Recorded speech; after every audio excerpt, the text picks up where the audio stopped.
Chicago markets for Friday morning, March 20th. For Markets Farm in Winnipeg, I'm Glenn Halleck.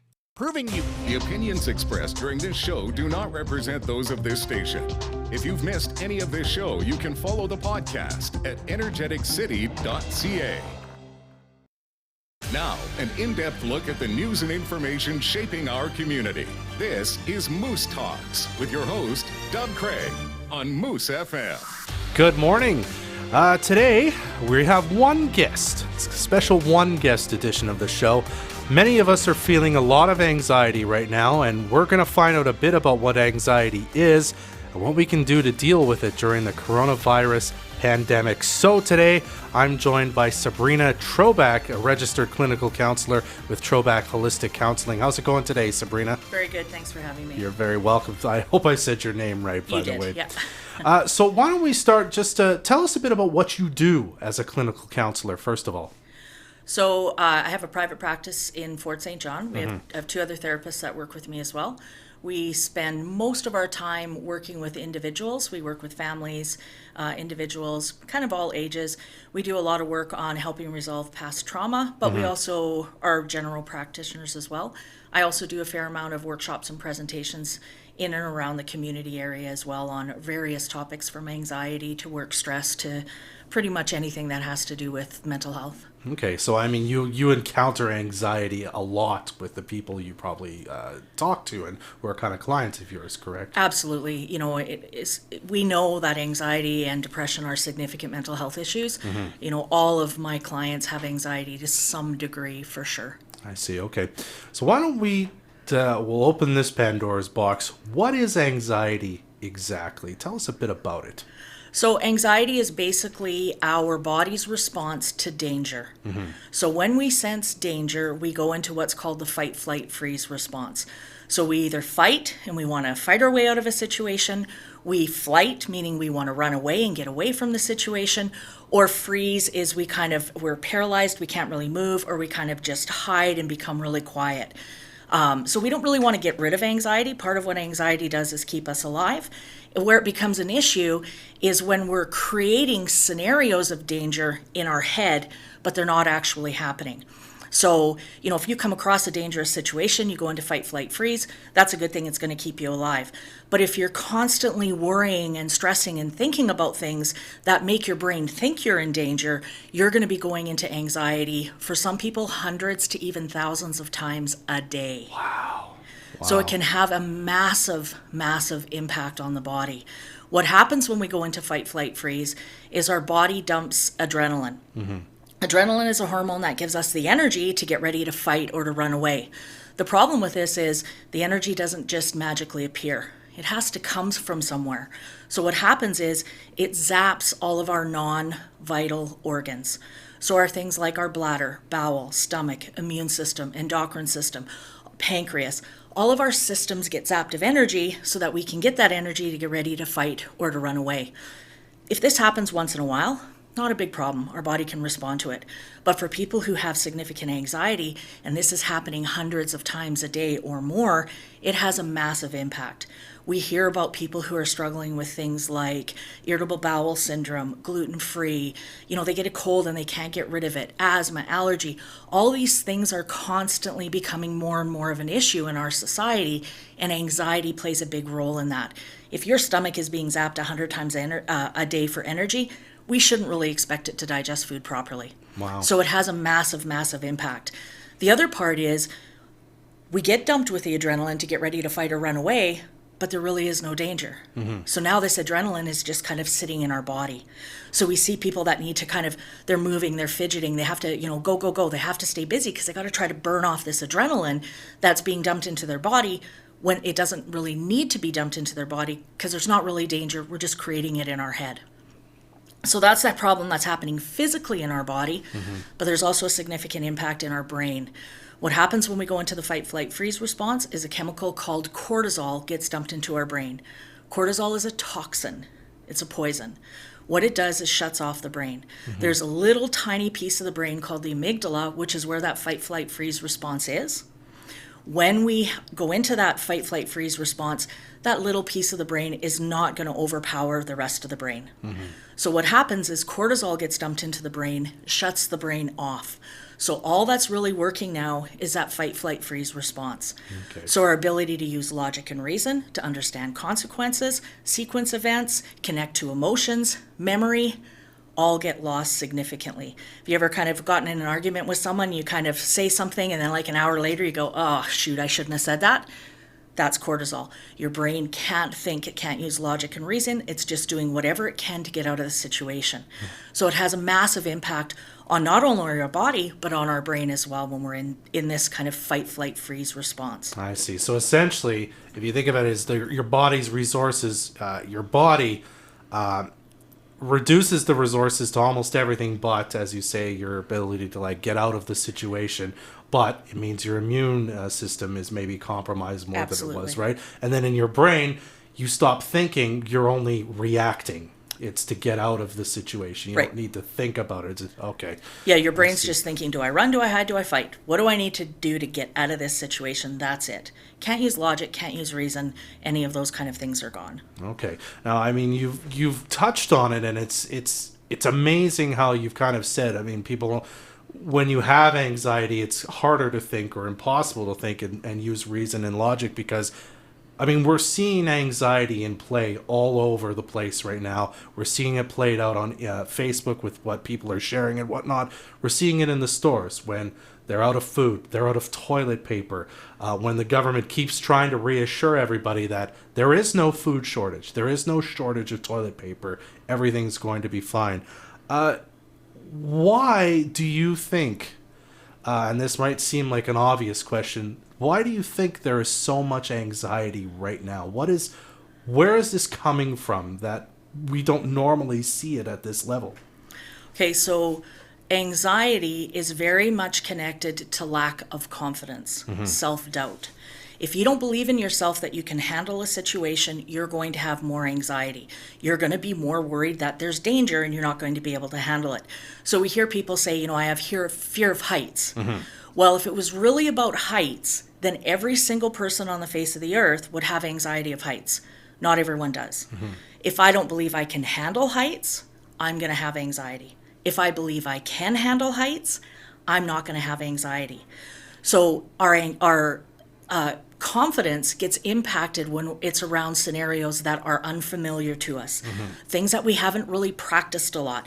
If you go for a new job interview, you're going to have more anxiety because you're not going to feel as confident because it's something new. So with this current situation right now, people who have anxiety, it's going to be higher. But even people who don't necessarily have a lot of anxiety, we're now presented with this new situation. We haven't had a lot of practice in it.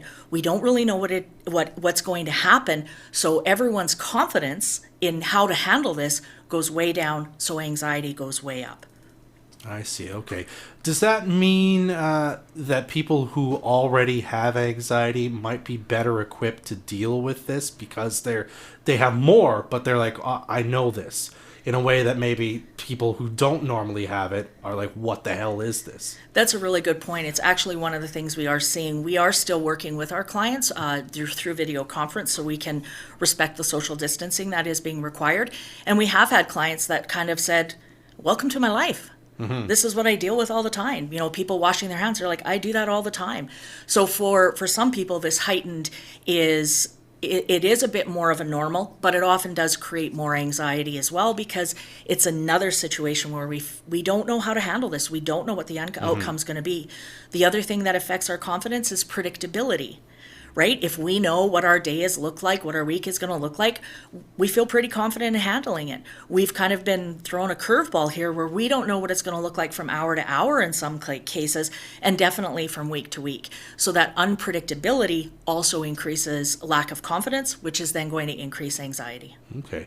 Do you think then as we get more information, say about COVID-19, about what it's doing, about how the government's going to help us, how we can apply for money, we start seeing the money coming in for those of us who are out of work, does that help the anxiety? Will that become then we can predict that things are getting better, at least kind of in the short term? Yeah, then it becomes more predictable. We kind of feel a bit more confident about, okay, now I know what this is going to look like. And, that's even kind of true if it's not the way we necessarily want it. It doesn't go as well as we want. We at least still know what it is. And then we can start to put plans in place to figure out how to handle it. So if we don't qualify for as much EI as we were hoping to, but we now know that, it's like, okay, well, now I know what I need to do to figure it out.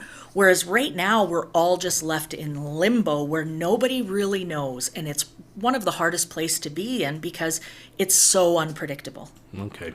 Now, on top of all of this, we're being told to practice social distancing. So as you said, you're conferencing with people.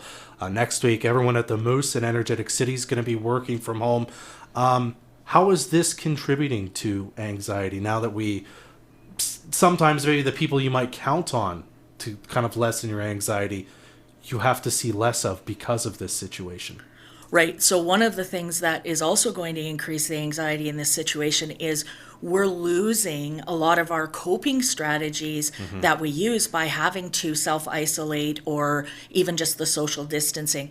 All the activities. One of the great things about Fort St. John is it has so many activities and events and different things going on all the time. Those are all gone. So, being busy, having things to do is a coping strategy that a lot of people use. We can't use that anymore. Work is a coping strategy that a lot of people use. We can't use that as much. Socializing is a coping strategy that a lot of people use. So we can't use that one as much either. So all these coping strategies that we use to help us get through the day, as these coping strategies get pulled away from us, that also will increase our anxiety because, again, we don't feel as confident in being able to handle things because these coping strategies that we've always used, we can't use anymore. So that can definitely play a contributing factor. The COVID-19 virus itself is creating some anxiety, but really what's creating more anxiety, in my opinion, is the impact of that in society and all these things that are being impacted by it. That's creating more of a concern. We look at, there's 4 cases in Northern Health. So really for us up here, we're fairly safe. We're pretty safe, but we're still very stressed and have a lot of anxiety. It's not really about the actual virus. It's about the impact that's having on our society. Sure. And it's interesting you mentioned that because you see on Facebook, again, people sharing heart disease, cancer, these sort of things kill way more people every year than this virus has so far, and yet we seem to be way more anxious about it, perhaps, as you say, because it's unknown. We don't have confidence. We can't predict what's happening next. So right. And it's changing the way we live our daily life. Absolutely. And so now all that becomes so unpredictable, so it becomes much more difficult to manage it, for sure. Okay. Yeah.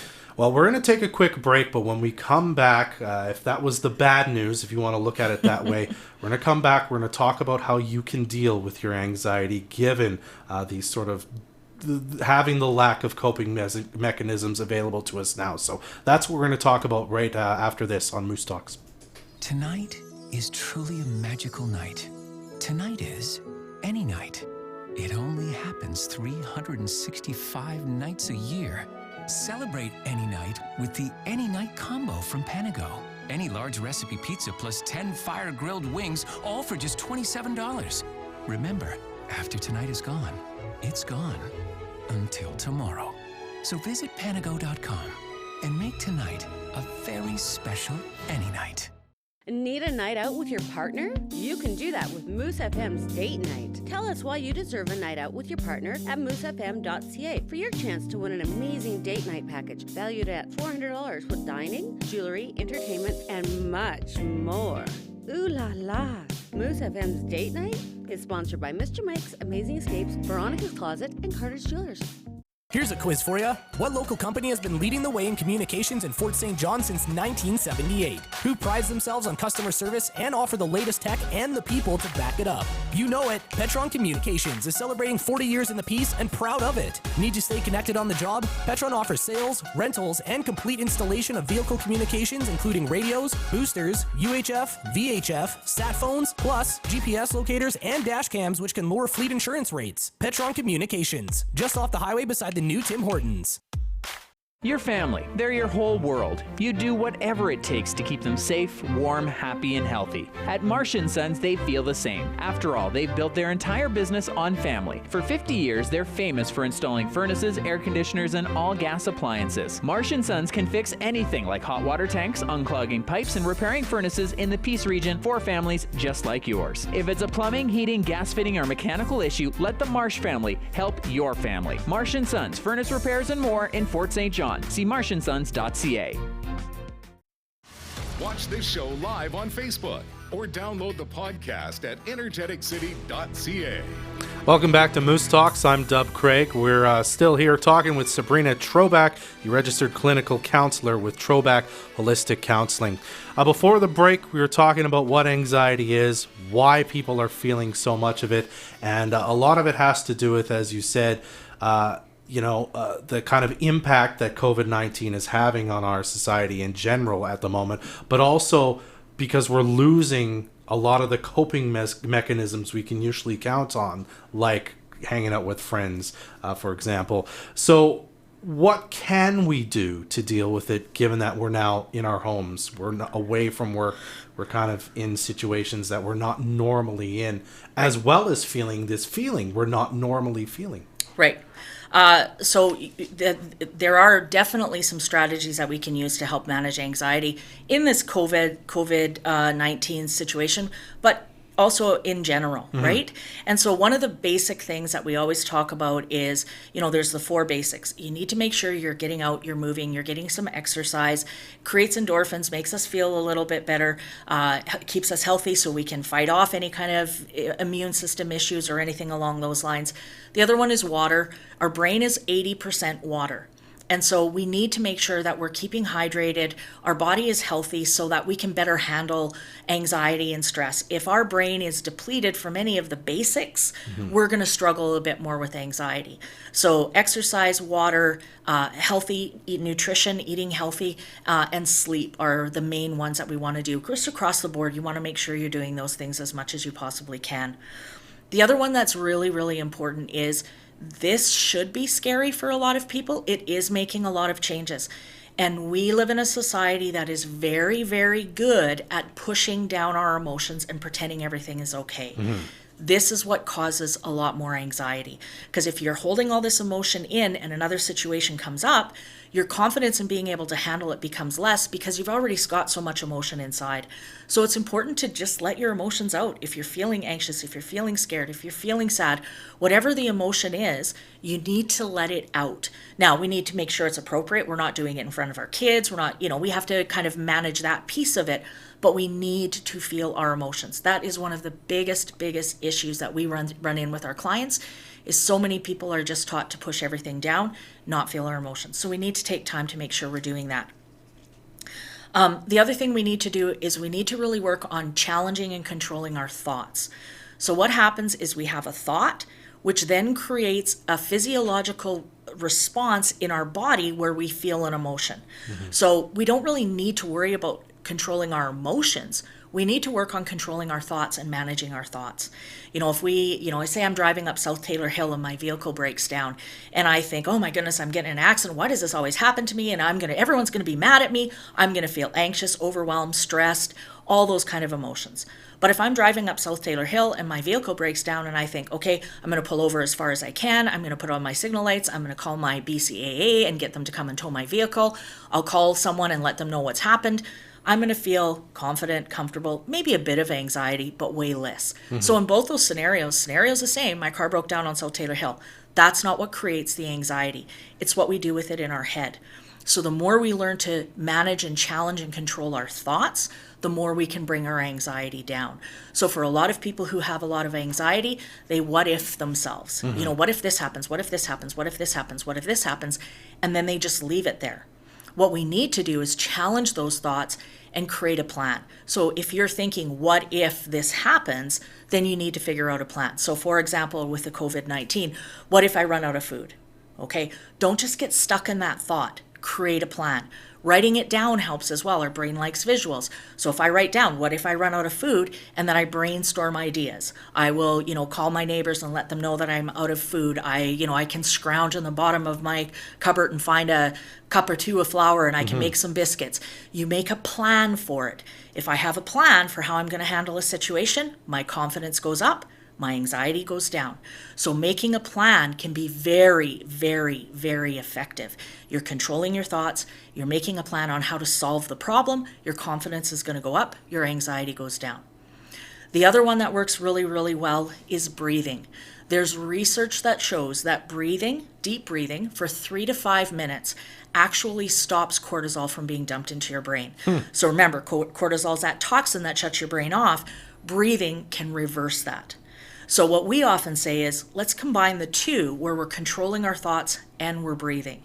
So you can go on Google. There's thousands of different strategies that you can use where you breathe counting, you're controlling your breath, and you're controlling your thoughts. Your anxiety is going to come down. Now, it might be momentarily, but if you're doing that, if you're controlling your thoughts, doing some breathe counting every hour or 2 hours, your anxiety is not going to be as high at the end of the day as it was, because you keep kind of bringing it back down rather than it's slowly escalating over a period of time. Okay. And in regards to if it's not you specifically, but maybe your spouse or your child is experiencing anxiety, I guess you kind of want to make a safe space for them to express their emotions. Tell me how angry you're feeling, or why don't we breathe together and kind of encourage these things to happen if they're not recognizing that maybe they need to take a moment because they're so overwhelmed by the anxiety that they don't know what they're doing. And so a key part in that is making a plan before the anxiety becomes really high. If the anxiety becomes really high and then a partner says, okay, let's do some breathing, it can cause some conflict because they're not in a state where they can use logic and reason.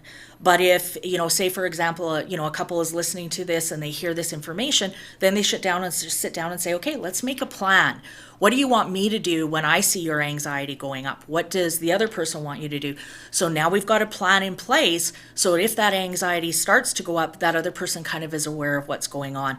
If we just try to kind of deal with it, which, one of the number one ways people cope with anxiety is avoidance, but it makes anxiety higher. So we often don't talk about it. Then they get really high in anxiety. Then we try to talk about it and go sideways. And then we say, well, see, we're not going to talk about it. It doesn't work. We need to talk about it before it gets really high. Create a plan. And remember, plan also increases confidence. It's going to reduce the chances that anxiety is going to be as significant of how you're going to be. And you can work together. And maybe the person's plan is, I'm going to go to my room, I'm going to do some deep breathing, I'm going to read a book. The other person's plan might be, I want to sit with you on the couch and watch a movie, and I want to be around people. Everybody's anxiety looks a little bit different, which is part of what makes it tricky. Some people want to be alone, other people want to be with others. Some people want to be busy, other people want to take a break. So we need to respect what other people's anxiety may look like and how they want to cope with it, because it can look, and often does look, very different from what we need as well. Wow, that's it's amazing. I've never thought of it that way before. I'm afraid we're gonna have to wrap it up here, but I wanted to make sure we got this in kind of at the end here. More resources for more information about dealing with anxiety and whatnot. You have some suggestions? There's tons of information on the internet for sure, but a really good site that does have a lot of information is Anxiety BC website. It's got a lot of links, a lot of other resources. So if you need a good starting place, that's a really good place to start, because it really is kind of a resource for a lot of other resources as well. It's hard to, it's hard to know what site you're going to, if it's healthy or not healthy. Yeah. But if you start with Anxiety BC, they'll give you a lot of information there that can help you kind of navigate through things as well. Okay. During this time, we currently do have a waiting list for our clients, but definitely if there is someone who's really struggling, really feeling overwhelmed, they can give me a call at our office or send me an email, and I will do my best to try to, kind of one-shot people in here and there and see people if they are really struggling. All right, Sabrina. Well, I'm really grateful that you made the time to come here today to talk to us about this very important issue that's happening right now, and thank you so much for telling us a bit about it, and hopefully we've allayed some anxiety for people listening today. Yes, I too. Thank you for having me, and I really appreciate it. And my goal is to hopefully help our community feel a little bit more settled about things, for sure. Absolutely. All right. Thank you so much, Sabrina. We'll be right back to wrap things up here on Moose Talks. If you are looking for a professional automotive shop with quality automotive parts and experienced technicians that stand behind their work, then look no further than SS Automotive. They have what you are looking for with the latest diagnostic equipment, and they know how to take care of all your vehicle needs. From fleet vehicles to your daily driver, we will have you back on the road quickly while keeping your vehicle safe, efficient, and reliable. Book your appointment today. SS Automotive, across from Peace Island Park in Taylor, and check us out on Facebook. Did you know that you can design a piece of jewelry that you've always wanted? Simply bring your old gold and unused gemstones to Carter's Jewelers and tell us to just do it, and we will. You're the boss. Carter's Jewelers, 9908 101st Avenue. If you're looking for hassle-free internet services, call the Peace Region Internet Society today. With coverage throughout most of the Peace, PRIS can get you connected quickly without the hassle of contracts or bundles. Visit PRIS.ca or call 1-800-768-3311 for more information. Hot, delicious, and only $6. Head to Quiznos for their Toasty Deal of the Day, where you can enjoy a 9-inch sub for just $6. It's a different sub each day, and since they're only $6, try them all. It doesn't get better tasting than Quiznos, beside Walmart. Now, a Sports Boosters update. Engage Sport North presents Families in Motion at the Fort Bowling Lanes on April 22nd from 6 till 7:30. Have some fun with the family with bowling at Fort Bowling Lanes. Kids love the roar of the ball on the lanes. How many pins can you knock down? This event is 100% free. That's Families in Motion at the Fort Bowling Lanes on April 22nd from 6 until 7:30 p.m. Send us your sports info, sports@moosefm.ca, or by fax, 263-9749. Sports Boosters on Moose FM. Our community first. This is Moose Talks with Dub Craig on Moose FM. Our thanks again to Sabrina Trobak for stopping by to talk about anxiety during these troubled times. Again, she's a registered clinical counselor at Trobak Holistic Counselling. As she said, they've got quite a wait list if you're looking for counseling options, but you can give them a call. Maybe they can help you out as best they can anyway. Wanted to make sure I mentioned this. Make sure you stay tuned to energeticcity.ca for news and updates on the COVID-19 pandemic. Of course, we're talking about it here on Moose FM as well. But you can also check out, or you should also check out, our COVID-19 directory to see how local businesses are dealing with the effects of the pandemic, whether they have reduced or extended hours in some situations, delivery service available, closures, etc. This service is free for you to use and free for local businesses to post updates on their services so everyone could stay in the know. And by the way, if you're able to, try your best to help a local business today. Hopefully they'll keep their doors open through this troubled time. The directory is available over at energeticcity.ca/directory. That's it for today's show. Studio production was by Adam Rayburn. I'm Dub Craig. Keep being awesome.